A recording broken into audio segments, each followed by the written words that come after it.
ఇవాళ young India schools పేరు మీద కుల మతాలకు అతీతంగా ఒక యంగ్ ఇండియా ఇంటర్నేషనల్ మోడల్లో ఇవాళ స్కూళ్ళు కట్టి సగం స్కూల్ పూర్తిగా వస్తున్నందుకు ఇవాళ ఆర్టీసీలో 278 కోట్ల మంది 11,000 కోట్ల రూపాయలు ఇవాళ ఆర్టీసీకి చెల్లించి ఉచితంగా మా అక్కా చెల్లెలు బడికి పోయినా గుడికి పోయినా అమ్మగారింటికి పోయినా ఉచితంగా పోతున్నందుకు ఇంకా ఈరోజు మీరు గ్రామాలలో చూడండి ఏ గ్రామానికి వెళ్ళా 30-40 ఇందిరమ్మ ఇల్లు కడుతున్నందుకు తప్పకుండా మీరు ధన్యవాదాలు చెప్పాలి.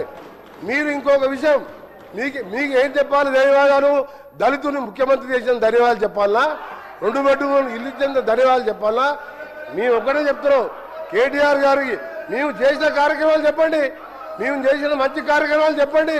మీరు చేయవలసిన మేము చెప్తున్నాం. మేము స్పీకర్ సార్ మీరు ఒక నిమిషం వినండి. మీరు ఓపిక తెచ్చుకోండి. మీరు కొద్దిగా ఓపికతో వినండి. మీరు గౌరవ కేటీఆర్ గారు శాసనలో వాళ్ళు వింటున్నారు. మీరు ఓపిక తెచ్చుకోండి.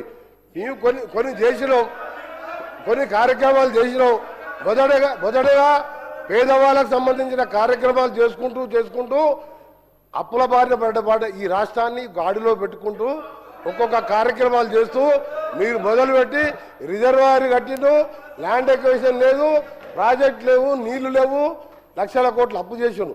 అవన్నీ కూడా సెట్ చేసుకుంటూ ఈ 2.5 సంవత్సరాల్లో 3,25,000 కోట్ల అప్పులు మీరు చేసిన దాన్ని బాకీలు కట్టి ఓ రాష్ట్రాన్ని గాడిలో పెడుతున్న సందర్భంలో తప్పకుండా మీరు ధన్యవాదాలు చెప్పాలి. ప్రజలను మోసం చేసేందుకు మీరు క్షమాపణ చెప్పాలి. మీరు కేటీ రామారావు గారు సార్ ఇవ్వండి సార్, మా శ్రీనివాస్ యాదవ్ గారికి ఇవ్వండి. రామారావు గారు మీరు మాట్లాడండి సార్. మా డిప్యూటీ